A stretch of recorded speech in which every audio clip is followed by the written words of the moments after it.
Fala galera! Hoje o nosso Pod Mais está um pouquinho diferente. Vamos relembrar um pouco de nossas conversas, o bate-papo, os convidados especiais de tudo que aconteceu durante esse ano todo. Afinal de contas, foi muito conhecimento por aqui.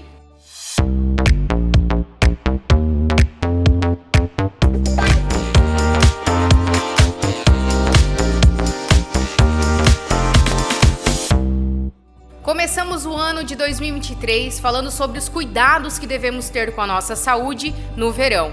Os convidados especiais foram a professora Beatriz Tres e também o nosso professor Augusto Sapejinski. Vamos abrir um tema aqui bem polêmico, vou começar falando agora. Queimadura de limão. Por que eu comecei falando sobre esse tema? Porque toda vez minha mãe falava assim, não mexa com limão e vá pro sol. Então assim, Beatriz, o que você me diz sobre o limão e o sol? Bem, Mayara, o limão, né, então, ele tem a substância que ele libera na pele, né, e ao expor a pessoa ir ao sol, isso pode gerar queimadura. Não é em todas as pessoas que isso vai acontecer. Então, é indicado que as pessoas usam muito limão agora no verão, né, tanto para suco quanto para até tererê, o pessoal toma bastante, né, para se hidratar. Ele tem essa capacidade. Outras pessoas podem usar até limão, né, que tem pesquisa com nutrólogos que ajudam no emagrecimento, mas é o cuidado na hora dessa substância que ele libera, né, e em contato com a pele e contato com o sol, isso vai causar uma reação e causa queimaduras. Essas queimaduras elas podem ser tanto de primeiro como segundo grau. Então elas podem ter bolhas no local, né? Além da... Elas podem ficar mais graves, né? Isso acontece durante todo o ano, mas assim, por causa do calor, no verão, assim, acentua e é muito mais comum, né? A nossa região gosta do tererê aí com limão e as bebidinhas e tudo mais, então é bem comum acontecer, não é nada extraordinário. Importante sempre quando fizer manusear, lava bem as mãos, higieniza tudo certo, né? Seca bem para não ficar nenhuma gotinha, nenhum resíduo aí e segue o baile. Que top. E a Beatriz comentou ali algo que me deixou curiosa, que em algumas pessoas sim e outras não. O que acontece? Porque eu sempre me manchei com limão. Quem é os queridos do Senhor Jesus que não se queimam com limão? Existem algumas composições diferentes, assim, de cada tecido, de cada pele cutânea, né, que faz com que algumas pessoas elas estão mais propícias a outras menos, né? É a mesma coisa que nós vamos comparar, né, um pouco mais adiante sobre picadas de mosquito, que elas causam mais incidência em algumas pessoas. Algumas pesquisas estão relacionadas ao tipo sanguíneo, né? Então, algumas pesquisas caminham nesse sentido. De um modo geral, muitas vezes a queimadura, ela tá relacionada ao limão, ao tempo de exposição. Então, se você espremer um limão agora e imediatamente você for ao sol, isso logo vai te causar uma queimadura. Agora, muitas vezes a pessoa, ela espreme o limão, ela usa o limão, mas 1-2 horas depois ela foi no sol. Talvez isso para aquela pessoa determinada não gera uma queimadura. Então, isso que muitas vezes determina de uma pessoa a outra também pode estar relacionado ao tempo que ela manuseou o limão e ela se expôs ao sol, né? Mas é o fator limão, né, que ele interage, né, a substância do limão na pele, sol, queimadura. E também a quantidade, né? Assim, às vezes algumas gotas, em algumas pessoas pode que não aconteça nada. Agora, uma exposição maior, uma quantidade maior, vai agravar um pouquinho aí. Entendi. Eu não sabia dessa questão que teria queimadura de segundo grau. Eu acreditava que era só mancha na pele, que ficava 1 ano ali na tua pele e depois saía. Mas então, machuca, realmente, queima. Sim, a intensidade da dor nesse nível de queimadura, ela é de leve a moderada e algumas pessoas até intensa. Porque a queimadura, ela tem a primeiro grau, segundo grau e a terceira. O primeiro grau é que ele fica vermelho. E que também, no caso do limão, ele vai dar uma hiperpigmentação na pele. Então, a pele ela vai ficar mais pigmentada nessa região. Outras pessoas têm bolhas na região e a queimadura de segundo grau, ela também é muito dolorosa. Então, algumas pessoas têm uma intensidade para queimaduras, né, de moderado a grave, né, ou mais intenso, né? Então, depende muito de cada pessoa. E com relação à hidratação? Então, Augusto, porque assim, eu sou uma pessoa que não consigo, por exemplo, tomar 2 litros de água por dia. E eu faço o quê? Eu coloco lá no meu tererezinho a minha erva e tomo com água. Isso seria uma hidratação, substitui a água na erva, né? Quantos litros de água que a gente deve tomar por dia? Porque uns falam que é 2, uns falam que 1 litro tá bom.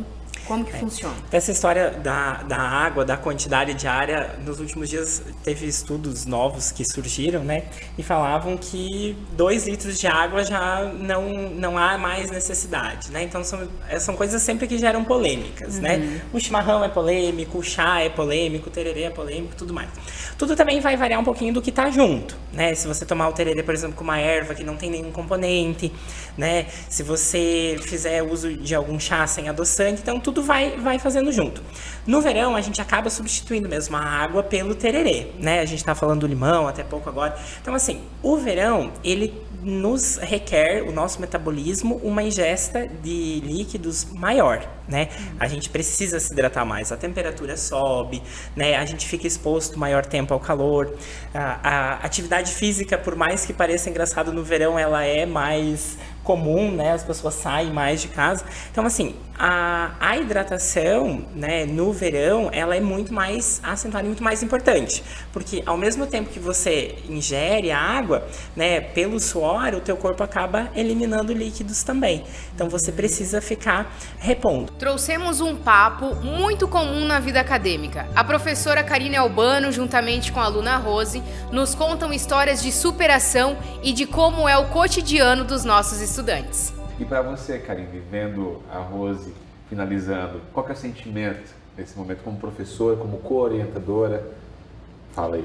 Então, conhecemos a Rose, né? Eu e a professora Josiane, que é orientadora também, já de alguns semestres, né, Rose? Sim. E acompanhando toda essa trajetória dela, ela sempre foi uma acadêmica muito dedicada, muito esforçada, batalhou pelos resultados que ela conquistou até aqui, mas não foram resultados que vieram de uma forma muito tranquila, né? Precisou superar vários desafios, porque existe a questão da faculdade, a vida acadêmica, mas existe a vida familiar, né? Rose depois vai contar para nós, ela é mãe, então tem todo esse processo que ela também traz, né? Então, quando o acadêmico vem, tem todo esses outros elementos. Então, ver a Rose hoje chegando a essa etapa, né? E olha que foram vários desafios que superamos juntas também, depois com o trabalho, é muito orgulho. Que demais, né? É emocionante, porque a gente sabe o quanto é desafiador. E é o que ela falou, é preparo, é estudo, é dedicação, é abrir mão de algumas coisas, de momentos, né, Rose? Com a família, com os amigos, mas que a gente sabe que vem a gente sempre fala da recompensa, né? De você se sentir bem porque você tem uma profissão, que você estudou para algo, né? E o estudo, ele é fundamental, ele é algo muito prazeroso também. Sim, eu falo que o estudo trouxe um outro sentido para minha vida, porque como eu engravidei muito cedo, com 17, tive com 18, aí casei e tal, e voltei a estudar com 33 anos. Certo. Então também foi uma mudança, e você sai totalmente de uma rotina, entra em outra, e eu vi que o estudar é algo... Hoje eu não me vejo assim, já estou pensando o que eu vou fazer, estou preocupada com o ano que vem. Olha só! Ou depois, Deu né? uma continuidade, por que não? Sim, não, mas daí a gente fica pensando que vai fazer, mestrado, pós, tem tudo isso. Que demais, Rose, que demais. São muitos desafios, né? São muitos desafios. A questão de você ter que deixar finais de semana com a família para estudar, fazer trabalho, estudar para prova, né? E você, como você mesmo falou, você já era mãe, né? Sim. Você já era mãe, já quando você iniciou com 33 anos de idade. Hoje, né, a gente conversou aqui em off também, tem um filho que já é acadêmico nosso aqui também, depois a gente vai falar um pouquinho disso também, porque acho que é legal linkar os dois, né? Mas, Rose, fala pra nós, qual foi teu maior desafio como mãe, né, como mulher, esposa, né, com o marido em casa, trabalhando também, começar uma faculdade que serve de inspiração. Conta pra nós como que foi. Hoje eu acho que o tempo é uma coisa assim, você dividir o tempo, que querendo ou não, vem a cobrança da família, nem digo até do marido, do filho, mas de pai, de mãe, que às vezes você não tem como ir no final de semana, fala, mãe, tem um trabalho para entregar, tem uma prova para estudar. Eu acho que o tempo, você conseguir administrar o tempo, é o mais complicado. Ter a família também que te apoia, né? Sim. Que está junto contigo ali faz toda a diferença, né? Faz. Porque a gente sabe que muitas vezes tem a família que está junto, mas tem muitas vezes que a família não está junto apoiando, né? E que não entende muitas vezes. Igual meu marido é o que mais me apoia. Que legal. Eu já falei hoje, a minha apresentação é 9h15, eu falei, você vai comigo 7 horas, desde o comecinho, para ficar comigo lá? Ele falou, eu vou. Olha que show. Agora, a mãe e o pai, eles têm uma dificuldade maior às vezes. Eu até entendo, porque você é filho, ele quer que você esteja perto. Sim. É igual a gente quando comeu. Mas, aí, igual a prof falou, tem isso de você conseguir terminar, essa recompensa de terminar. E eu gosto mesmo de estudar. Isso que é. Pra mim não tem... Eu ficar o final de semana estudando não é um problema. Vamos de retrospectiva do nosso Pode Mais 2023? Evolução sempre foi uma palavra que nos chama muita atenção. Estamos sempre dispostos a evoluir. E para isso, convidamos o Alex Santos, juntamente com o Alessandro Cunhasque, para conversarmos um pouquinho sobre marketing. Dá uma olhadinha no que rolou. É o momento pede que a gente fale de marketing digital, a essência pede que a gente fale e, cara, nada melhor do que ele. Eu aprendi a falar o sobrenome dele agora há pouco. É um porre. Alessandro Cunhasque. Muito bem, tive que ter um apoio. Eu dei uma empossada para te ajudar. Mas tudo bem. E claro, vamos fazer menção honrosa, diga-se de passagem, a esse que nos apoia, nos xinga, nos limita e melhora a nossa imagem, que é o Rafa, que está fazendo a transmissão também. Dá os outros. Rafa, dá os outros. Isso aí. Sensacional. Então, voltando ao nosso convidado de honra, e aí, tudo certo? Tudo certo, Alex. Obrigado aí pelo convite. Cheguei à conclusão que você foi o único que não bebeu uma comigo ainda, né? Então, aqui tá aqui o Marco que pode afirmar. Complicada a situação. Mudar os outros também, né? Boteco com conteúdo. Então, assim, já fica estendido aí esse convite e obrigado pelas palavras, tá? E obrigado pelo convite, que para mim é diferente a gente ser entrevistado, mas falar de um assunto assim que a gente está quebrando a cabeça e aprendendo, cada dia exigindo mais, né? A gente tem que ter essa visão e entender que tem um mercado, principalmente na nossa região, prontinho para ser atendido, né? Só que a gente tem que buscar essa qualificação e realmente, cara, precisa correr atrás de muita coisa. Então, até em off aqui, o que a gente estava conversando antes, batendo esse papo antes, já estava muito da hora, porque a troca de informação ela é muito grande e fica muito próximo daquilo que a gente está lutando no dia a dia para tentar, né? Que por enquanto, na minha condição, ainda é muito no acerto e no erro e no acerto, sabe? Tentativas, né? Tentativa e erro, basicamente assim. Então a gente aproveita todas as oportunidades. Show. Mas o marketing é muito disso. O que me assusta muito é a galera falando assim, a gente até brinca, quem é da área do marketing, quem está gerando conteúdo, quem está nesse meio, a gente até brinca assim. Todo mundo pode ser marqueteiro. Eu sei fazer marketing. Existe um pensador, ele está vivo ainda, Philip Kotler, ele disse o seguinte: você pode aprender o marketing em 2 semanas. 2 semanas você aprende, mas você leva a vida inteira para dominar ele. Por que essa fala é tão importante? Por que isso é tão legal? Porque o marketing ele é dinâmico e decorre muito do tempo, da questão do que a gente está vivendo, da situação que a gente vive. E o que chama atenção é exatamente assim, quem que se destaca é aqueles que se propõem a errar. Aquele que se propõe mas tem que fazer, né, Mike? Se não fazer, não adianta nada. Colocar a mão na massa. Colocar a mão na massa. E é muito legal, porque até é muito interessante, porque a gente fala de marketing hoje, não tem como você pensar em marketing sem pensar em internet, pensar em comunicação. O marketing é dividido em off e online, e dentro do off tem o rádio, ou melhor, o rádio estava em off, ele não está mais em off. Eu queria saber para você, como que é essa transição, já que você, vezes, está no rádio, vezes você está gravando e vezes você está nos dois, é híbrido. Eu ia falar que era híbrido. Eu ia falar que era híbrido. Essa loucura. Então, assim, como que é essa transformação para ti, no sentido de, poxa, agora, antigamente o cara nem precisava ser bonito para ser radialista, era só ter um vozeirão. Como é que a voz você estava fazendo agora há pouco? Bem amigos da Rede Globo. O cara chegava no sonho e falava, olá mulheres, tudo bem? E Boa tal. noite. Falava, nossa, que homem. Agora não, agora o cara tem que se arrumar, pentear o cabelo, né? A gente brinca que antigamente se apresentava um jornal, parecia um padre lendo em latim, né? Exatamente. Era tudo... Mas é por conta que necessitava essa entonação de voz e tal. Você tem que imaginar que era uma época que a gente não tinha a condição tecnológica que tem hoje de o som chegar com qualidade, né? Às vezes o aparelho também nem era de qualidade que recebia o som. Então a necessidade de se fazer o rádio assim era uma questão de sobrevivência, né? Hoje não. Hoje essa transição, ela cara, eu não comecei tão tarde, tão cedo no rádio, né? Ou melhor, tão tarde.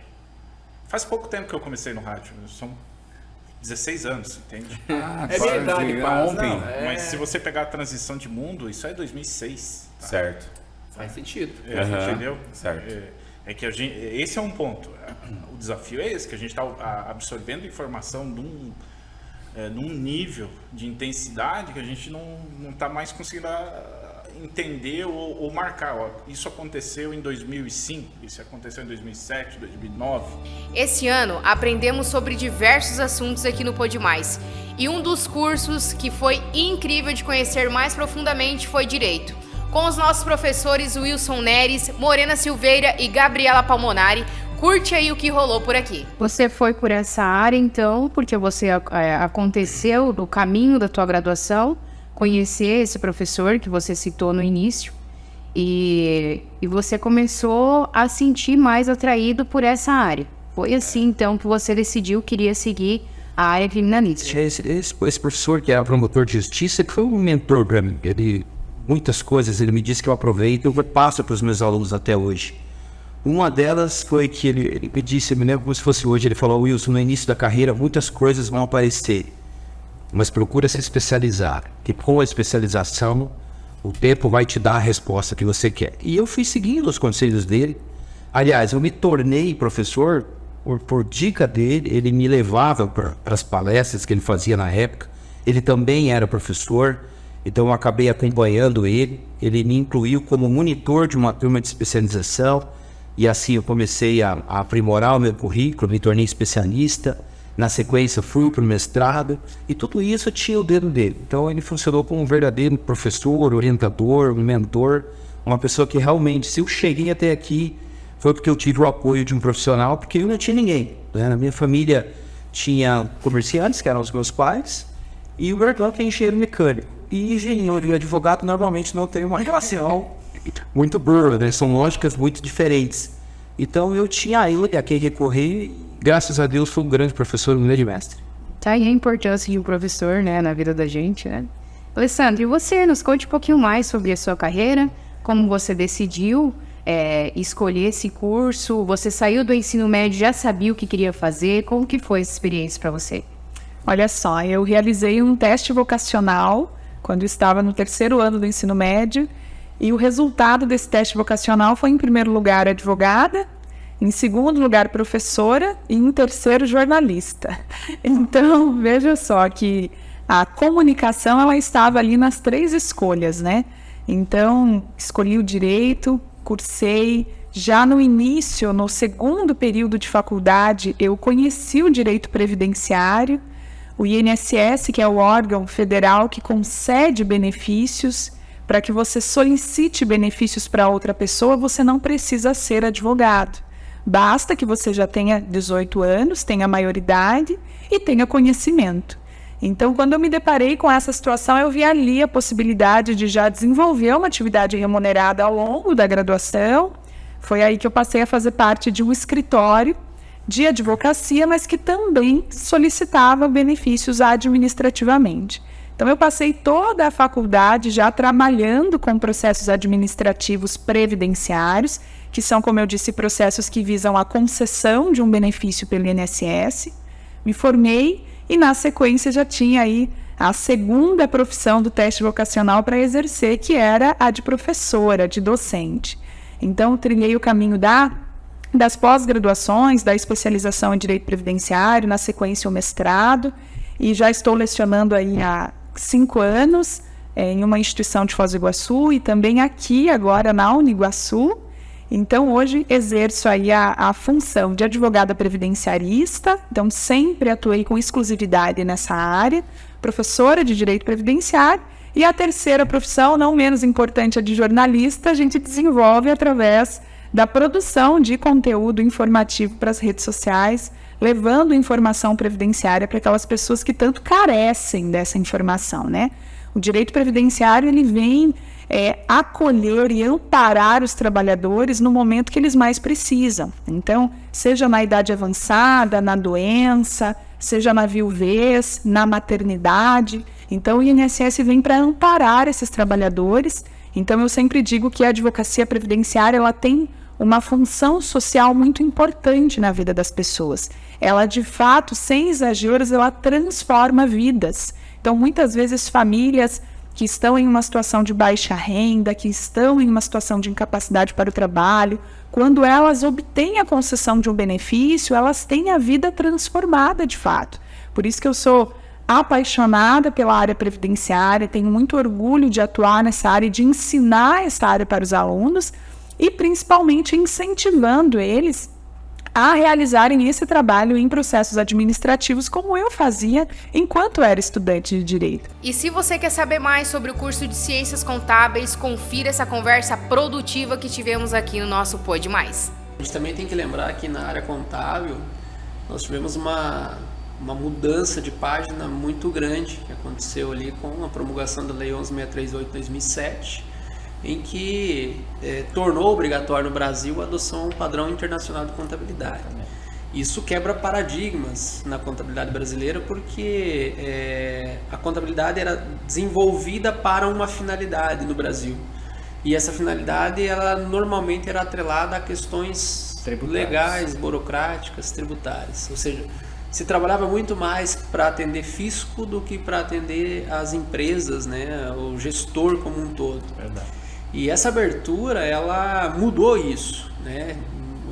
A gente sempre brincava, o que está no papel nem sempre é o que acontece, né? Era o que tinha na contabilidade, quando a gente fala muito antigamente da primazia, né, da essência sobre a forma. Ou seja, não é porque no contrato diz isso que na verdade é isso de fato.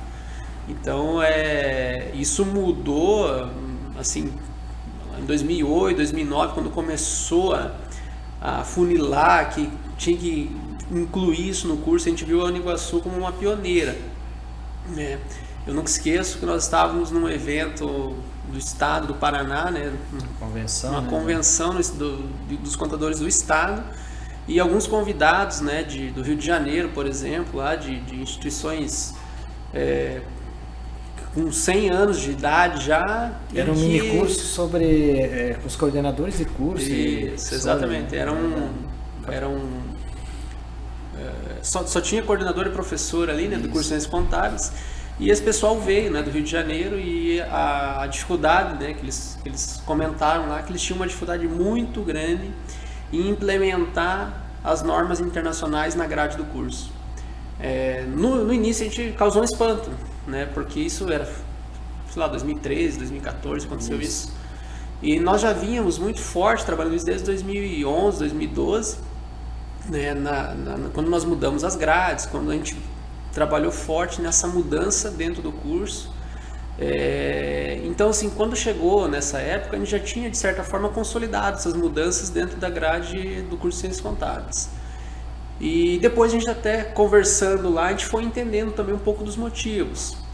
Hoje, o curso de Ciências Contábeis, não só hoje, como toda a história dele aqui na Uniguaçu, ele sempre focou no aluno. E focou o quê? Que o aluno saia daqui, vá para o mercado de trabalho e atenda a necessidade do mercado de trabalho. Então esse foco, ele faz com que a gente forçasse buscar esse conhecimento e até pelo perfil também uma parte do nosso corpo docente, né? Porque hoje, assim, a maior parte dos professores aqui, eles não atuam somente na docência. Então eles também são profissionais, auditores na área pública, contabilidade privada. É a aderência, né, Diana, que a gente sempre busca, né? Eu queria voltar naquela questão da evolução da contabilidade lá, né? Em que ela se torna muito mais para o empresário do que para os fins legais, né? Que a gente tem também, quando você fala do sistema SPED, né? Há uma mudança na questão tributária aí, né? A empresa ela já não tem mais aquela liberdade de sonegar que às vezes, né, se via por aí. Então hoje muitas empresas elas estão totalmente 100% íntegras no que se refere à documentação, a vendas totalmente declaradas, né? Então isso trouxe também a possibilidade de você olhar para os demonstrativos contábeis e que eles refletissem a realidade das empresas, né? Então o sistema SPED, e aí entra toda aquela questão, né, dessa geração de alunos que a gente tem, que tem facilidade com a tecnologia, né? Hoje a contabilidade ela muda muito no sentido de quem se dá bem dentro do curso de contabilidade e tem domínio da tecnologia, que tem domínio da lei, da legislação, da regra contábil, são pessoas que se dão muito bem, né, dentro do ambiente de negócios da contabilidade. Você já se perguntou como funciona o trabalho de um terapeuta ocupacional? Entendemos tudo sobre a profissão com as professoras Adriele Zata e Andréia Vogtmann. Eu ia falar sobre essa questão do ser mais jovem da aula, né? E também não só de ser jovem, também de ser recentemente formada, né? Isso. É intenso, sabe? Realmente é isso mesmo que você falou, é isso que eu passei. Não sei se a Andréia também passou por isso, mas eu acredito que né, eu sou terapeuta ocupacional, mas eu escolhi também ser docente. Devido ao amor pelo aprendizado, né? Por ensinar. E ao longo desses anos como docente, eu aprendi isso também. Que eu também não vou saber de tudo, né? Como professora, que muitas vezes vai ter coisas que eu não vou saber responder, mas eu sei aonde procurar, eu sei aonde está, né?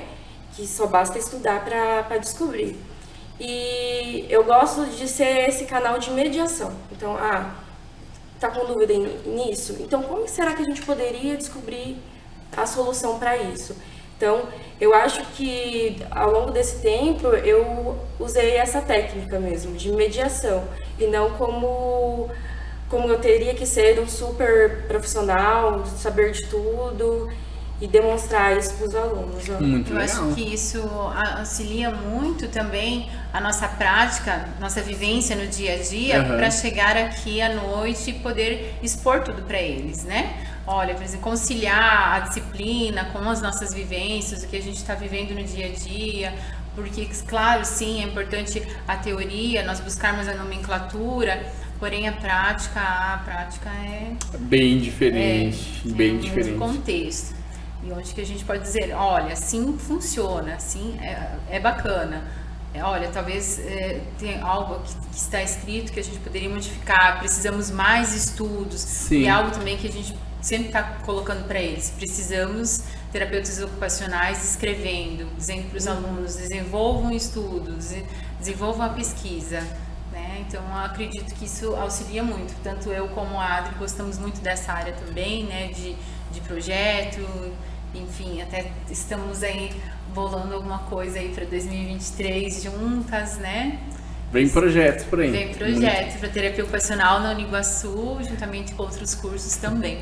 Eu lembro que quando a gente estava na graduação, assim, tinha coisas que a gente lia também não entendia nada no livro, né? Tipo, lia... O que tá querendo dizer? E isso que faz a diferença, né? De às vezes ter o professor com a prática, com a vivência, dar uma olhada, isso aqui é isso e aquilo. E a diferença que tem para nós na TO, essa questão da prática, da vivência real, da atuação. Né? Por isso que nós tentamos expor os alunos desde o primeiro ano de graduação a estágios de observação. Então a gente coloca aí referência tanto de professores ou alguns profissionais que não atuam aqui, mas que se disponibilizam a estar recebendo esses alunos para acompanhar os atendimentos, enfim, né? Porque é muito complexo, né? A terapia ocupacional, ela é uma área, são diversas áreas de atuação, né? Então, que a gente poderia colocar aí para vocês. E, na verdade, né, a gente nem colocou direito o que seria terapia ocupacional, né, pessoal. A TO, assim como outras áreas de reabilitação, da saúde, a físio, a fono, a psicologia, ela também é uma área da saúde que trabalha com essa questão de habilitar e reabilitar. Então, tem uma pessoa que, por algum motivo de saúde, né? Na verdade, a TO ela entra em 3 contextos: a saúde, social e educacional. Mas falando de maneira geral na questão da saúde, e ela, por algum motivo, então, ela deixa de realizar as atividades do dia a dia dela. Então, a pessoa teve um AVC, então ela teve limitações físicas e ela parou de pentear o cabelo, ela parou de comer. Então, a TO vai fazer um plano de tratamento em cima disso, em cima das condições dela, o que ela fazia antes, como ela fazia, e vai então fazer um tratamento direcionado a isso para ela retornar às atividades cotidianas dela. Então, fala que a TO é muito parecida com a físio. A físio trabalha a questão motora, reabilitar para ganhar movimento. A fono trabalha para a questão de comunicação, da questão da linguagem, questão de disfagia, né, até a questão da audição. E a TO, então, trabalha com a ocupação, com as atividades de vida diária, que a pessoa faz durante o dia a dia. Então, a gente vai reabilitar para ela conseguir fazer essas atividades. Com a chegada do ChatGPT, surgiram muitas especulações e dúvidas, não é mesmo? Então, convidamos os nossos professores de engenharia de software para bater um papo sobre essa nova tecnologia. Professor Marcos, professor Leonardo, o que é o ChatGPT? Bom, para começar, boa tarde. O ChatGPT nada mais é do que uma inteligência artificial, né, que foi criada através de redes neurais e ela serve para, entre aspas, imitar um ser humano num chat. Na verdade, ele faz até mais do que isso, né?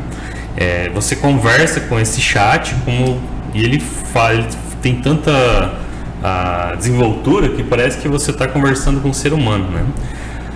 Porém, o mais legal é que ele consegue fazer diversas coisas que até então era quase que inédito, né? Você, por exemplo, pode pedir para ele escrever uma música para você. Ele não vai copiar e colar uma música de algum lugar que ele encontrou. Não, ele vai criar uma música do nada. Então, inédita. Então, você pode até falar, eu quero escrever uma música sobre o professor Fábio na praia tomando cerveja. Ele vai inventar uma música com esse tema. Então, é uma coisa bem inovadora isso e às vezes até preocupante, né? Porque como que impacta isso na arte, por exemplo, na criação de poemas, de música, né? Então já começa por aí, né? É um negócio que ele não copia e cola, ele cria e ele se adapta muito bem ao que a pessoa que está usando esse chat pede, né? Então é um negócio bem robusto mesmo e bem inovador. E ele começou esse ano, né? Que foi lançado? Acho que foi começo do ano, né? Foi, começo deste ano. Não tenho certeza. Eu acho que já no ano passado já existiam algumas versões, né? Mas eu acho que essa publicidade é desse ano, né? Esse boom, esse conhecimento amplo é desse ano. Eu vou aproveitar e vou complementar o que o professor Leonardo falou, trazer alguns aspectos mais técnicos para aquelas pessoas que talvez se interessem por essa parte, né? Então, o ChatGPT, como o professor Leonardo já disse, é uma inteligência artificial, é um aprendizado de máquina. Ele foi criado pela empresa OpenAI.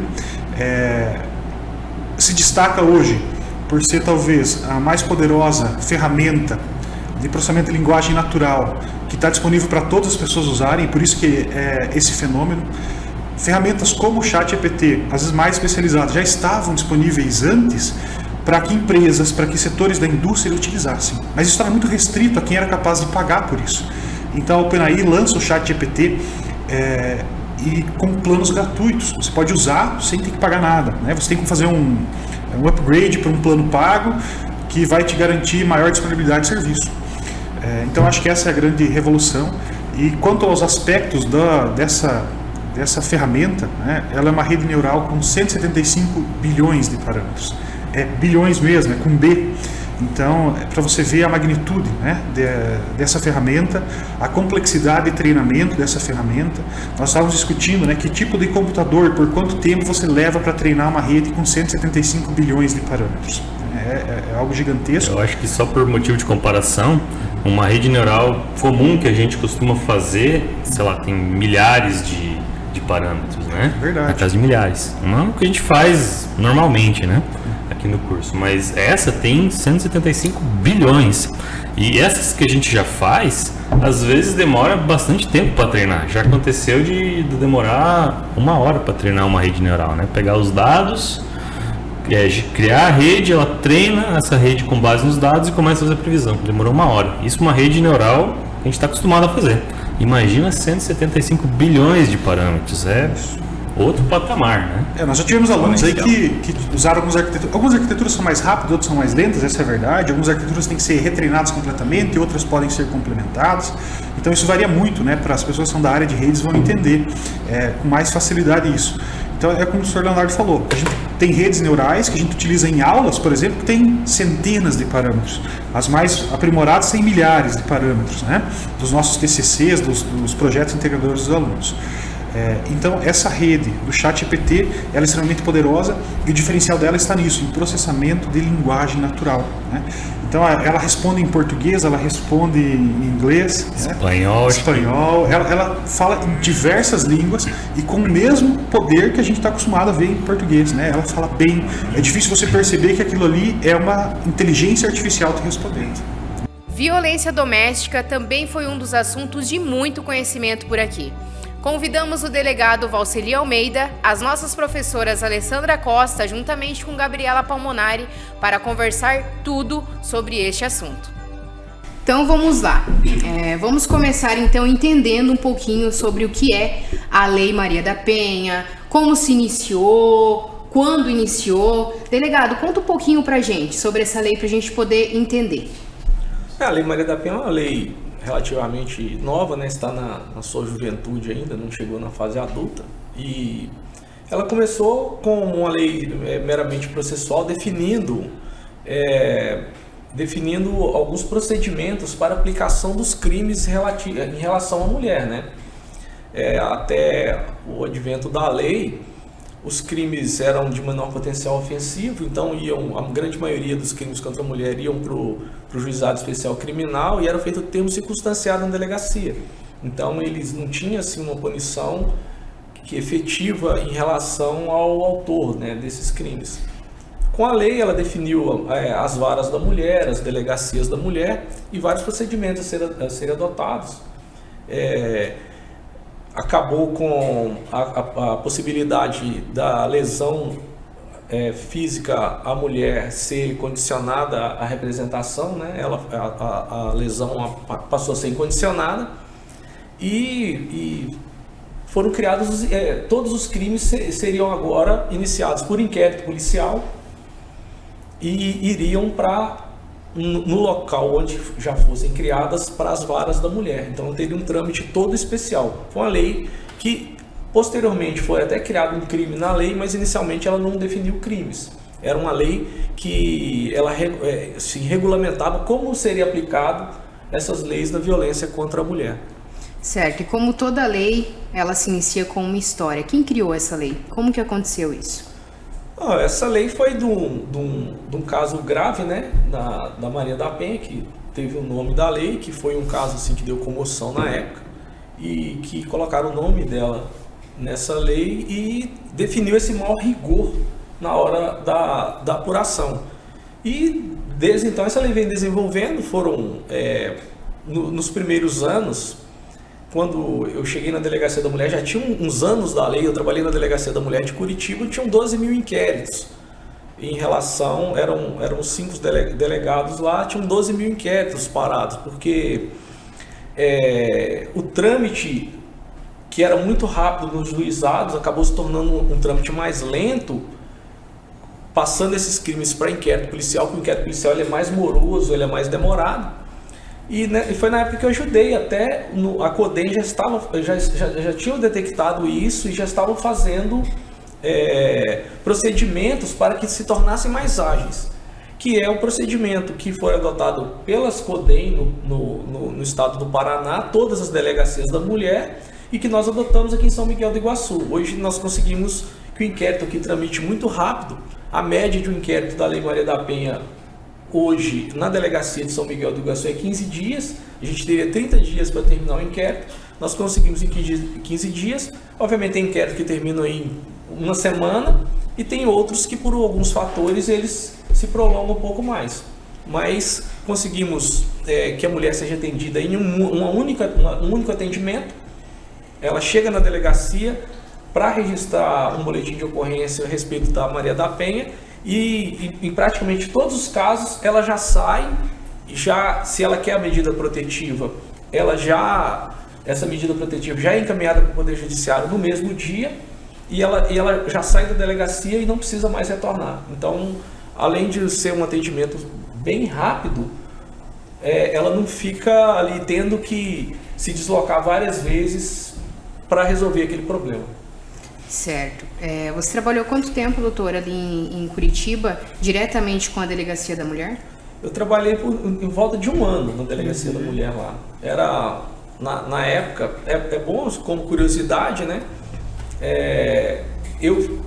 Uma semana por mês, todas as ocorrências que chegavam na Delegacia da Mulher eram de minha responsabilidade.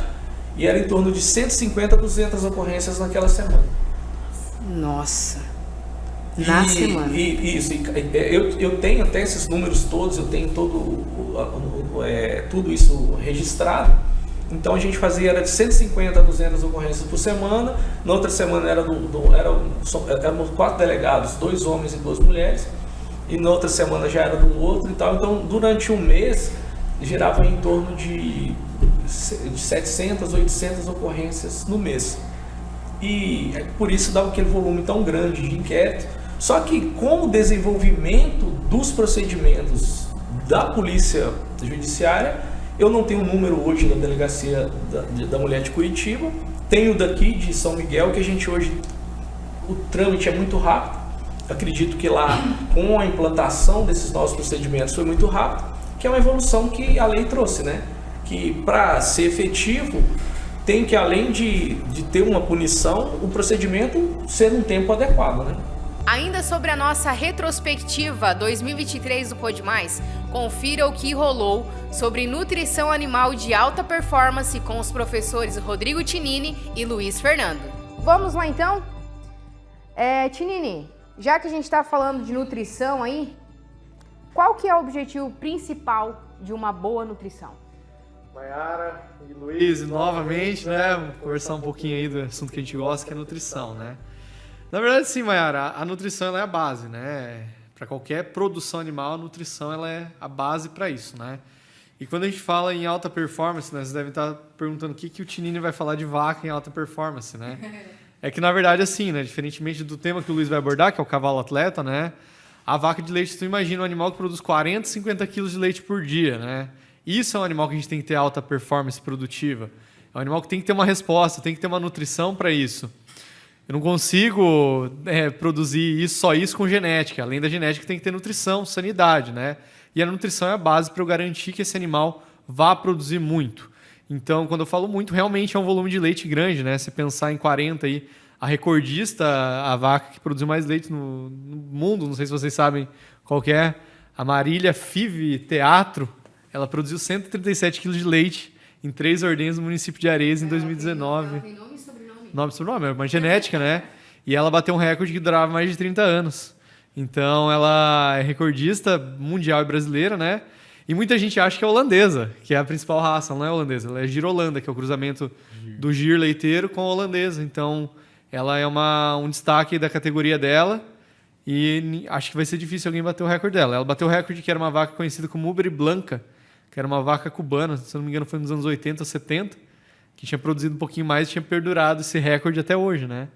E essa vaca aí veio em 2019 numa competição leiteira e bateu o recorde, que eu acho que vai ser difícil de ultrapassar. Brasileira. Foi no interior de São Paulo, acho que é município de Areias, uma cidade ali no interior de São Paulo. Foi lá numa feira de exposição, recordista.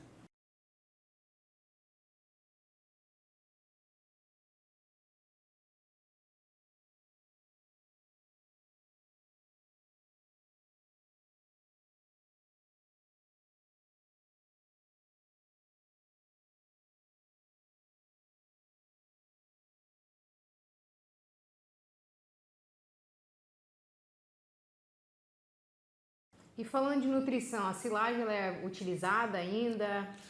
É muito. A silagem ela é um dos alimentos mais baratos que a gente tem na propriedade leiteira hoje, né? Ela é um alimento que pode ser produzido desde a matéria-prima, né? Preparado, conservado e depois armazenado na própria propriedade. Isso torna ela mais barato, né? Então ela é muito utilizada por ser uma principal fonte de volumoso hoje na alimentação dos bovinos leiteiros, né? A gente tem diferença, volumoso e concentrado. Volumoso é todo aquele alimento que tem uma alta quantidade de fibra, né? Silagem, feno, pré-secado, pastagem, esses são os volumosos. Os concentrados são os concentrados proteicos ou concentrados energéticos, né? Que daí na sua composição, milho e farelo de soja são os principais, junto com os minerais, aditivos e por aí vai. E a silagem de milho, ela é o mais barato e o mais produzido e consumido pelos animais, né? Então é uma realidade hoje da propriedade leiteira e é uma tecla que a gente pega em cima, porque se ela é o mais produzido, o mais utilizado, concordo comigo que ele tem que ser o mais bem preparado, então ela tem que ser mais bem preparada a propriedade, né? E aí tem também o manejo de produção de silagem, né? A gente tem que respeitar todo o processo.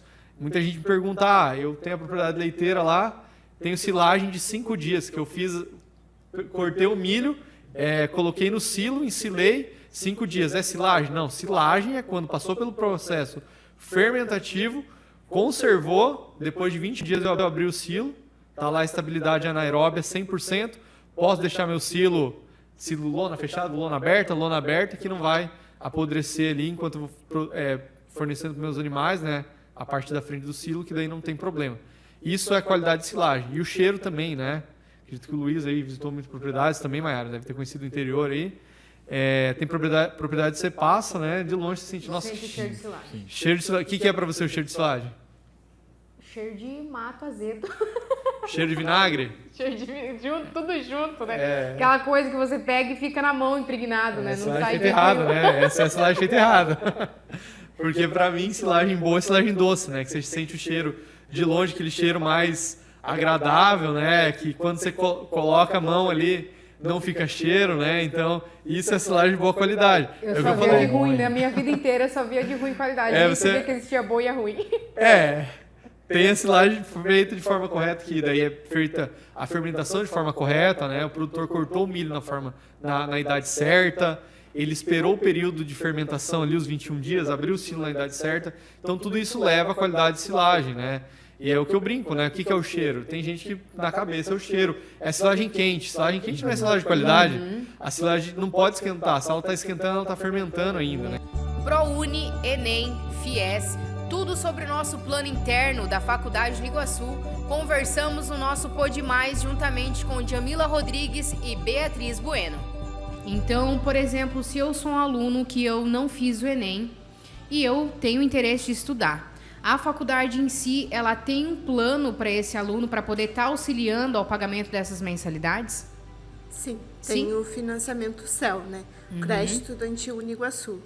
E como que funciona esse financiamento? O aluno ele precisa fazer o vestibular, ele vai ser aprovado, e aí, por exemplo, eu sou o aluno. Fiz vestibular, fui aprovado e eu quero aderir a esse financiamento, né? Que seria esse crédito. Como funciona esse crédito? Eu preciso de quais documentações?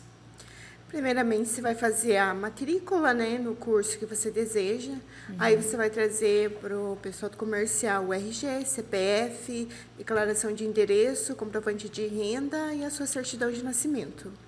E precisa de fiador por se tratar de um financiamento estudantil? Precisa de fiador e o fiador também com os mesmos documentos solicitados. Tem um pré-requisito, por exemplo, de idade para esse fiador? No máximo, assim, a gente até determina com 65 anos de idade, por conta de ser mais 5 anos para frente o pagamento. Tá, e esse crédito libera até quantos por cento para o aluno? 50%. Então, ele não inicia com 10, é só 50%. 50%. Então, esse 50%, por exemplo, eu vou fazer engenharia agronômica. Eu vou pagar esse 50% enquanto eu estiver cursando, né? E depois que eu finalizo a minha graduação, como é que fica com relação aos outros 50% que ficou para trás? Após 30 dias de carência, que você terminou a sua graduação, você vai, né, com a gente de novo e você solicita o encerramento do contrato. A gente faz novos boletos que você começa a pagar a outra metade. Tá. E como não é uma agência bancária, é tudo feito aqui pela instituição. Esse é um plano próprio. É o plano interno da faculdade mesmo. Certo. Existe juro? Não. O crédito estudantil não tem juros. Apenas a taxa de manutenção, que é R$50 cada mensalidade que você paga. Ou seja, cada semestre é R$250, mas parcelado em 5 vezes. Tipo R$50 por mês. Isso. E depois que eu finalizo a graduação, eu continuo pagando esses R$50? Não, ele é somente durante as mensalidades. Quando você encerrar o contrato, você só paga o valor realmente que você financiou. E esses R$50, ele tem um aumento no decorrer dos anos ou ele permanece o mesmo valor? Não, ele é o valor fixo de R$50 mesmo. Show. Então, analisando as duas situações aqui, eu ia preferir o plano CELP. Não precisa de agência bancária, não precisa de nota de corte de Enem, né? Não preciso comprovar a renda, é claro, eu vou ter que comprovar uma renda, mas não tem uma renda específica para poder comprovar, né? Para poder ser aprovado o plano. Então, o único pré-requisito seria o quê? Eu ter um fiador, ter mais de 18 anos, né? O fiador, obviamente, né? E ter como comprovar a renda. Feito isso, então, eu trago as minhas documentações aqui, você faz a análise, e essa análise, ela demora quanto tempo, em média? 24 horas, digamos assim? 24 horas, isso. Cara, que bacana. É rapidinho. Show. Beatriz, então vamos lá. A gente conversou um pouco sobre o FIES, deu para entender mais ou menos como que funciona, deu uma clareada sobre o plano CELF. E se eu preferir fazer o ProUni, o que é o ProUni? O ProUni, ele é um programa também do governo federal, só que é diferente do FIES, ele é uma bolsa. Então, você vai ganhar o 50% ou 100% da tua mensalidade, do teu curso. Com os médicos veterinários Johanne Vicente e Alisson Ramalhais, conversamos um pouco sobre a temida anestesia nos animais de pequeno porte. Porém, com os avanços e os cuidados com animais que a gente vem observando no mundo todo, hoje a medicina veterinária ela também está em um nível muito alto, né? Então a gente começa a perceber que praticamente todas as áreas que existem na medicina humana existem na medicina veterinária. Como assim? Então hoje, por exemplo, a gente vai realizar uma consulta, tem o clínico geral humano, né? A gente tem o clínico geral médico veterinário também. E a partir disso daí, a gente consegue hoje, nas escolas de medicina veterinária, na escola de medicina, o quê? Estudar o corpo humano e, no caso da medicina veterinária, estudar o corpo animal. E ali existem várias doenças cardíacas, doenças neurológicas, doenças musculares, né? Doenças renais, enfim. Então, na medicina, isso existe as especialidades. Ou seja, a gente tem um médico especialista cardiologista, a gente tem um médico especialista nefrologista, temos um médico neurologista, né? E também o quê? Na medicina veterinária, com os estudos, com as pesquisas, com a descoberta das doenças que acometem os animais, a gente tem também o quê? essas especialidades. Então, hoje temos inúmeras especialidades dentro da medicina veterinária. Hoje a gente está dando enfoque no quê? Na parte de pequenos animais, cães e gatos, né? Mas a medicina veterinária ela é muito ampla, né? A gente tem os pets domésticos, a gente tem os animais de produção também, temos os animais silvestres, né? Então a gente tem especialista para diversas áreas e dentro de cada área dessa tem uma área de atuação. Então, é um médico veterinário especialista ou especializado o quê? Em cardiologia, especializado o quê? Em nefrologia, especializado em neurologia, ortopedia, oftalmologia. E qual é a importância que a gente tem o quê? Sobre essas especialidades? A gente consegue buscar atendimento para os pets de uma forma assim, o animal tem uma doença que ela não é convencional, ou seja, teoricamente o médico veterinário especializado naquela área se torna muito fácil para ele fazer a abordagem desse paciente, fazer o diagnóstico e iniciar um tratamento, que muitas das vezes passa desapercebido por um clínico geral, porque ele atende tudo. Então, por exemplo, só para os nossos telespectadores, né, o nosso público entender isso daí. Imagina que a gente vai lá no pronto atendimento. Então, a gente está com uma dor lá abdominal, o médico fala, suspeita que pode ser uma cólica renal, por uma pedra na bexiga ou no rim, enfim. Quando ele faz o tratamento básico ali e aquilo não está respondendo, ele vai falando assim, olha, eu vou fazer um encaminhamento de você para um hospital de suporte, onde vai passar um especialista. Justamente porque já não está com o aparato que ele tem ali, ele não consegue o quê? Finalizar um diagnóstico ou algo nesse sentido. Na medicina veterinária é a mesma coisa. Às vezes o tutor vai levar o animal, vai fazer um atendimento e vai iniciar um tratamento básico. Ele vai falar, olha, seu animal ele tem a suspeita de tais doenças, vamos observar. E conforme vai o tratamento, a evolução, que pode ser que tenha uma evolução ou não, o que acontece? A gente precisa do quê? Vamos encaminhar então para o especialista para ele fazer uma abordagem novamente e fechar um diagnóstico. Então essa importância e esse avanço na medicina veterinária, ela contribui para a nossa formação ou para a nossa área de atuação, né? Ela contribui também para um serviço diferente, um serviço especializado para o animal. E se a gente pensar também na área da medicina veterinária como estudante, como acadêmico, ou seja, eu posso trabalhar em diversas áreas de atuação em um campo muito grande que ele vem crescendo a cada dia, e isso favorece o quê? O nosso animal, o nosso pet que vai receber esse atendimento lá no final, né? Então, hoje as especialidades elas estão aproximando da medicina humana, os diagnósticos, os tratamentos médicos, tratamentos cirúrgicos, eles vêm crescendo aí a cada momento. Assunto polêmico também rolou por aqui. Conversamos sobre anabolizantes e o universo da academia, juntamente com o nosso professor Frank da Silva e o aluno Vinícius Andriola. E me diz uma coisa, outra dúvida que eu acredito que outras pessoas também tenham. Pode falar você, Vini. O whey protein engorda? Não, cara. O whey protein não engorda. Olha, eu ouvi isso, eu comprei o whey protein. Whey protein falei bem assim, engorda. vou tomar o whey protein. Foi a avó, né? Nossa, e agora eu vou pra academia. Biotônico Fontura. E agora eu vou pra academia, eu vou tomar e tal. Chacoalhar, ia lá, tomar. Aí daqui a pouco chegou uma pessoa que eu acho que nem entende nada, né? Daí me falou bem assim, Maiara, mas tomando whey protein você vai engordar, maluca? Pra ficar grande. Falei bem assim, engordar? Eu quero ficar gigante, cara. Deixa. Falei bem assim, meu Deus, mas todo mundo fala que não engorda isso daqui? Não, você vai engordar, não sei o quê. E eu fui lá e fiz o quê? Dei pra minha mãe, né?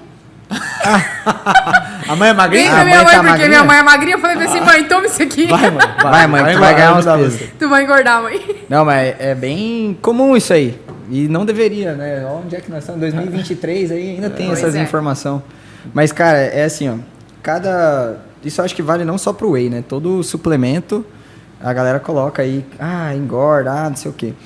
Suplemento tá no nome. Suplemento, ele supre alguma coisa.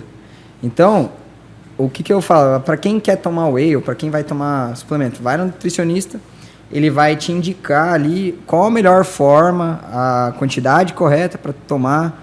Ele vai estar ali para suprir a sua necessidade. Por exemplo, o cara que tem uma vida muito corrida, trabalha em escritório, ele não pode ficar abrindo um pote lá de frango com arroz às 3 horas da tarde no escritório, lugar fechado. Então ele vai lá, ele vai levar o whey dele. Por quê? Vai suprir a necessidade, as demandas calóricas dele para o dia. Dentro daquela dieta dele lá, vai estar a dose de whey que vai funcionar como uma refeição. Então nada mais é do que um alimento. A pessoa pode usar tanto para emagrecimento quanto para ganho de peso. Isso vale para qualquer Depende da suplemento. forma que toma. Exato. Então, por exemplo, vou terminar de almoçar aqui e vou tomar um copo de whey. Não. Porque daí tu vai... não faz Daí, sentido. eu não vou jantar hoje, vou tomar um copo de whey, mas eu já tomei whey já de manhã. Como se fosse uma refeição. Vamos desbagunçar a bagunça. É. Tem 3 coisas muito importantes na alimentação, que são os macronutrientes. Carboidratos, proteínas e os lipídios, que é a gordura. Então, o whey, ele entra como proteína. Aí lembrando lá do que o Vini citou, né, da dieta flexível, você tem uma meta para bater de proteínas, carboidratos e lipídios. Geralmente, aí vai variar dependendo da fase, ou o que a pessoa quer considerando a musculação, né, o treinamento. Então você vai ter lá, por exemplo, 60% de carboidrato, que é comum, né, nada demais, uns 45. 30, vamos colocar 30%, 40 aí já vai dar 90%. Aí de 10% a 15%, podendo variar um pouquinho a proteína, o carboidrato ali, de lipídios, que é a gordura. O óleo, a própria gordura da carne, por exemplo, e tal, dependendo da carne, o leite, tem gordura. Então, essas grandes porções você tem que bater. Bater no sentido de alcançar a quantidade. E aí, por exemplo, proteína, se a gente for pensar, a proteína é cara. O que é proteína? Carne, né? Carne está caro, né?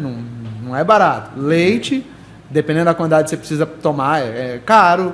Ovo, tá ficando caro. E dependendo do leite que você toma, você vai se dar mais mal do que... Dá um desarranjo ali. Então tem essas dinâmicas. Então, dependendo do que você vai comer, aí o que o Vini tava falando, preciso bater a proteína.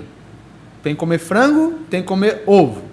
Aí, cara, tu abre uma marmita de ovo, dependendo do lugar. No banco, pensa, lá no meio do banco, o cara abriu um potão de ovo, Mas frango isso, então, por exemplo, pra mim substituir uma refeição. Isso, exatamente. Não pra mim colocar junto com uma refeição. Tipo, tô aqui comendo um pão com mortadela, agora de tarde vou tomar um copo de whey.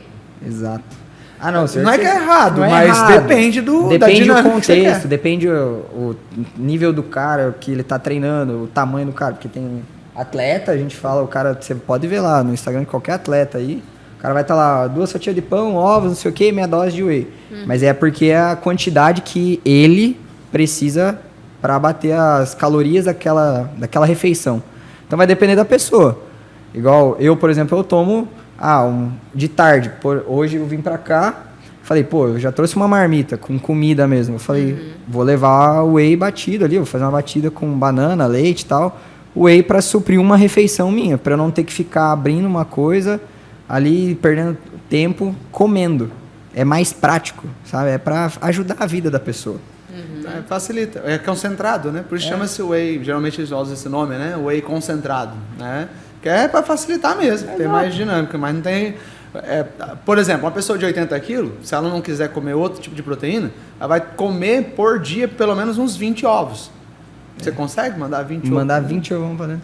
Mais ou menos, né? Um chute, assim, uns 20 ovos com o engradado de ovo lá, a cartela de ovo de 30 a 25 reais. A não ser que vai colocar o ovo, né, num bolo, aí, não sei. Não. Par de bagunça. Aí você come os 3 de uma vez. É o ovo ali, o omelete. O ovo cozido. Raiz. Não, né, gente? E ainda, às vezes, você tem que tirar a gema. É só a clara, porque a gema tem muita gordura. Meu Deus. Dependendo da soma tem de calorias. Tem gordura na gema? Tem. Mas pode comer ele inteiro. Mas relaxa. Nós estamos agora falando de atleta, ou de uma alta performance pensando em alimentação. Pensando em separar carbo, proteína, lipídio e calcular. Pesar na balança. Quando o cara já tá num outro nível. Mas para responder a pergunta, né? Não engorda. Não engorda, beleza, eu vou pode comprar ficar de à novo. vontade. Fechou. Compra. Nossa, comprei um ruim lá que tá louco também. Ele era de bolachinha, aquelas Cookie. Esse aí é ruim, geralmente. Meu todas Deus as marcas. do céu. Ele enjoa muito fácil. Vai de baunilha. O meu primeiro contato. Depois já foi com ruim ainda de cara. A hora que acabar o podcast. É ruim. A hora que acabar o podcast, a gente passa um site bom aí pra tu comprar, que vai ser de boa. Eu só não vou falar o nome do site agora, porque não tá patrocinando. Fica a dica. Se quiser patrocinar, chega aí. Cinderela dos Cabelos Brancos. Diretamente dos contos de fadas para o mundo real, o curso de terapia ocupacional criou um projeto voltado para a terceira idade. Confira o que rolou nessa matéria. Primeiro começar com você, prof, pra gente poder entender um pouquinho do que se trata esse projeto, o que é esse projeto Cinderela de Cabelos Brancos, como surgiu. Conta um pouquinho para nós. Olá, então esse projeto surgiu da seguinte maneira, né? Iniciamos estudos sobre as mulheres, a história das mulheres no Brasil e num determinado momento pensamos então em nos aprofundarmos sobre como essas mulheres lutaram para conquistar o seu espaço na sociedade e a preocupação, então, com a saúde, com o lazer, com a saúde, com a qualidade de vida. Nesse momento, né, eu tenho formação em letras, estudo muitas literaturas e me ocorreu uma ideia de fazer uma ligação entre contos de fadas, né, e a história das mulheres. Por que não estudar esse desenvolvimento das idosas dentro da qualidade de vida? Pois bem, daí nasce a primeira ideia da primeira parte do projeto Cinderelas, né, junto com o curso de terapia ocupacional e enfermagem. Buscamos fazer estudos junto com os alunos e, então, identificamos que a Cinderela, né, ela tem uma característica, que ela sempre tem todo um ritual de preparo para o baile. E comecei a observar isso também nas idosas que frequentavam o baile da terceira idade, né? Durante a semana, toda aquela preparação, todo aquele ritual, toda aquela expectativa, né? E aí me ocorreu essa ideia, né, de Cinderelas de cabelos brancos, né, porque já são senhoras mais idosas, e a qualidade de vida que esse baile proporciona. Então, a primeira parte do trabalho surgiu dessa forma. Que bacana! Eu não sabia sobre essa história da Cinderela. Realmente, se for parar para pensar, tem tudo a ver, né? A Cinderela se arrumando para o baile. Sim. Antes de se arrumar para o baile, tem um trabalho danado em casa, né? Exatamente. tem que cuidar da casa, tem que deixar tudo pronto. Deixar tudo pronto para depois ir para o baile. E Miriam, me conta uma coisa, tem que ir embora meia-noite também ou não? Não ocorreu ainda isso, né? Não estamos muito preocupadas ainda com isso. Mas a gente vai embora bem antes da meia-noite. Tá. Então não tem um horário específico igual da Cinderela, não? Não, para isso pois não. Depende do baile, né? Mas geralmente nossos bailes é à tarde, né? Então. Daí tá tranquilo. Comportado. Acaba às 5h30. Mas o brilho acontece, mesmo sendo à tarde. Com certeza. Que bacana, Miriam. Me conta um pouquinho mais sobre a tua história. O que você fazia, o que você faz, como que começou a participar do projeto dos bailes e tudo mais. Como que foi para ti? Então, até uma história meio engraçada, né? Porque na época, eu fazia um pouquinho mais de um ano que eu tinha ficado viúva, né? Daí, como tem a minha mãe que mora na cidade, e ela sempre ficava só dentro de casa. Ela gosta de jogar baralho. Eu falei, mãe, vamos no CRAS fazer a carteirinha? E ela, não. Daí um dia eu consegui convencer ela para ir lá. Cheguei lá para fazer a carteirinha para ela. Daí essas aí me olharam e falaram, Miriam, tu não quer concorrer a Miss? Eu falei, não, imagina, fiquei assim, né? Não. Bem no fim, eu falei, deixa eu falar com os meus filhos. Eu tenho 2 filhos, né? Não sabia o que falar, falei, vou falar com meus filhos. Cheguei em casa, eles falaram, não, mãe, vai. Gente. Daí veio já a ficha para mim, a última ficha veio para mim, preenchi a ficha e comecei a ir, né? E, sabe, comecei tipo bicho do mato, tipo, não conhecia ninguém, lá no CCI mesmo, né? Essa bailinho, essas coisas eu não. E fui me integrando lá e cada vez, nossa, eu falo que a minha vida mudou ali. Porque eu vinha, tipo, da roça, só trabalhava na roça, né? Ali na roça não, mas enfim, agora... E totalmente mudou o meu dia a dia. Mudou assim, sabe? É tudo muito estranho, eu falo. Nunca pensou em participar disso? Não. Outra realidade. Outra realidade. Não, eu nunca pensei de disputar. Foi uma coisa que aconteceu assim, foi acontecendo, que eu até me assustava. Quase no fim da nossa temporada de 2023, trouxemos um assunto muito importante: golpes virtuais. Confira o que rolou com os nossos convidados Valceli Almeida, Pedro Vidal e Wilson Neres. Vamos lá, galera, vamos conversar um pouquinho sobre alguns golpes? Professor, vamos começar contigo, né? Tu já não sofreu, porque você já é macaco velho nessa história, né? Então você sabe lidar, mas conta um pouquinho pra gente sobre o golpe aí que tentaram fazer contigo. Então, primeiramente, uma boa tarde. Queria cumprimentar aqui o Dr. Valceli, que está presente no nosso podcast. É um prazer recebê-lo aqui, doutor. Doutor que já é prata da casa, né, Pedrão? Já está aí praticamente como professor da disciplina, em conjunto comigo. Então, é um prazer receber o doutor aqui, delegado de polícia aqui na comarca de São Miguel.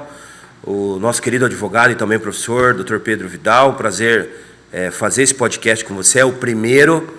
E reza a lenda que o primeiro a gente nunca esquece, né, Mayara? Então é um prazer dividir esse momento contigo, tê-lo aqui nesse podcast. E vamos falar um pouquinho então da questão dos golpes, né? A Mayara disse aí que recentemente eu quase fui vítima aí de um golpe. E é verdade. Na verdade, assim, a gente que está aí no mundo do direito penal e advogando, pelo fato da gente ter um contato frequente com esse tipo de situação envolvendo os clientes, a gente já, obviamente, vai desenvolvendo um mecanismo de identificação desse tipo de comportamento fraudulento, o que obviamente viabiliza uma resposta mais efetiva, né? No sentido da gente não ingressar num barco furado.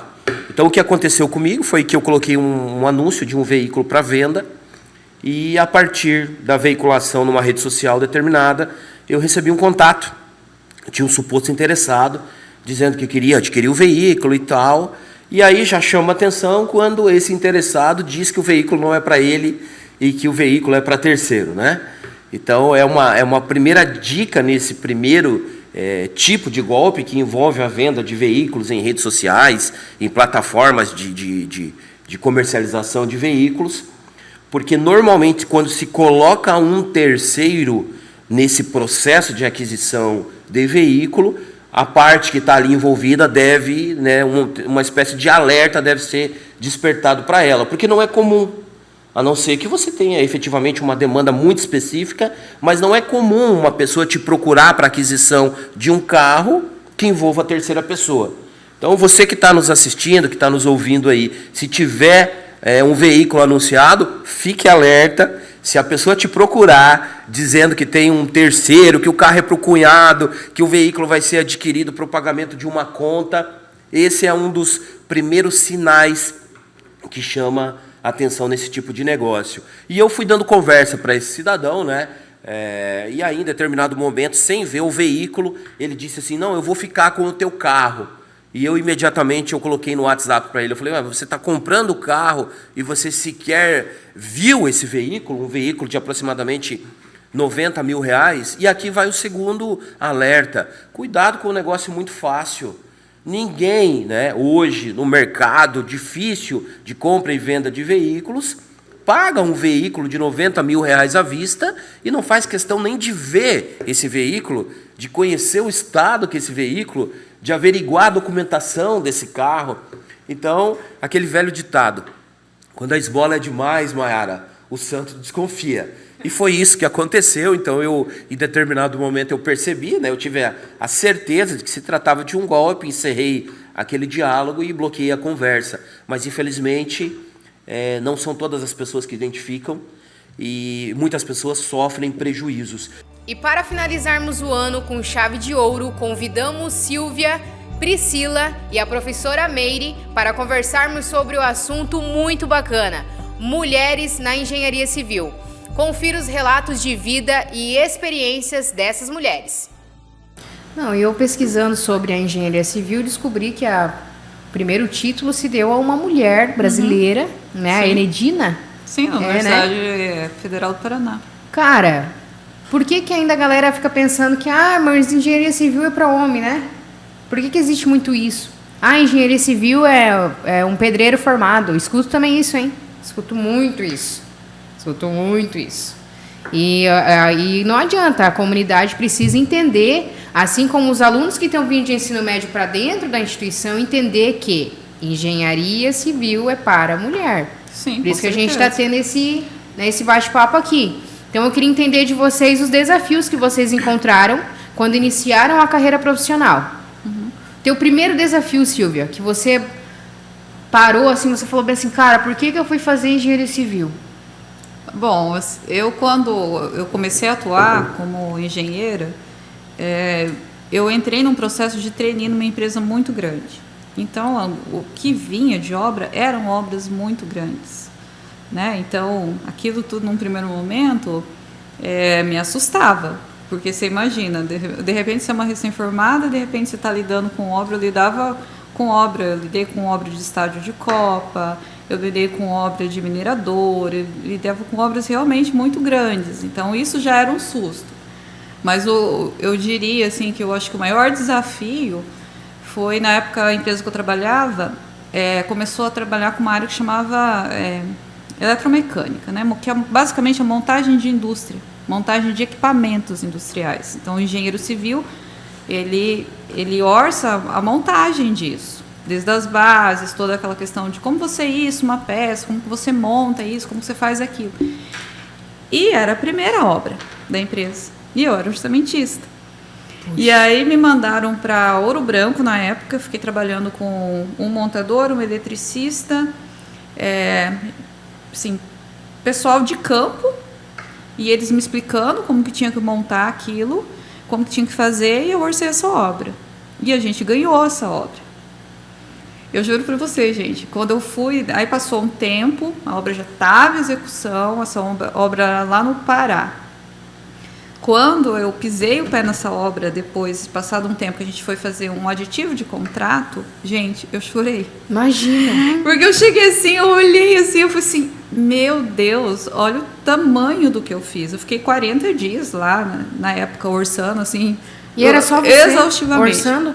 Sim, porque o que acontecia? Eu tinha as pessoas que me ajudavam, porque eu não sabia muito serviço, eu não conhecia. Então, era desafiador, mas juntar todas as partes, colocar a planilha e dizer, vai custar tanto. Nossa. Aí o dia que eu cheguei lá, eu falei assim, meu Deus, olha o que eu fiz, olha o que eu fui capaz de fazer. Então, eu diria que foi o desafio, assim, a coisa mais desafiadora que eu passei na minha carreira. Depois, assim, sempre tem desafio, mas aquele talvez por ter sido o primeiro. E tinha mulher junto contigo trabalhando ou tu era a única? Não, nessa empresa que eu trabalhava já tinha, porque era uma empresa bem grande, assim, já tinham várias meninas, assim, que trabalhavam nos mais diversos setores. Inclusive, depois, durante a execução que eu tive lá, já tinha muita mulher atuando, seja em campo mesmo, né, as engenheiras, também outras funções que a gente fala sobre engenheiro, mas tem as técnicas de segurança, mesmo mão de obra. Obra de montagem envolve mulher, tem bastante mulher. Inclusive, mulheres são excelentes soldadoras, porque são um serviço minucioso. Mão leve. Então já tinha, né? Já tinha. Só que, por exemplo, tinha os desafios. Por exemplo, essas obras do Pará, acontece muito assim, as cidadezinhas são muito pequenas, e aí quando vem uma grande obra, aquilo enche de operários, né? Então, você coloca lá 10 mil homens numa cidade. Então, assim, não digo que seja fácil. Por exemplo, na época que eu estive lá, eu não andava sozinha pela cidade. Eu só andava, a empresa sempre tinha um motorista para me levar. Falava, você quer mercado? Vai ao mercado, a gente te leva. Quer farmácia? A gente te leva. Porque tem esses desafios. Dizer que não tem, tem. Foram muitas conversas e aprendizados em 2023. Deixamos aqui o nosso agradecimento a todos os nossos convidados e também a você que nos acompanhou neste ano inteiro. Até a próxima, nos vemos em 2024.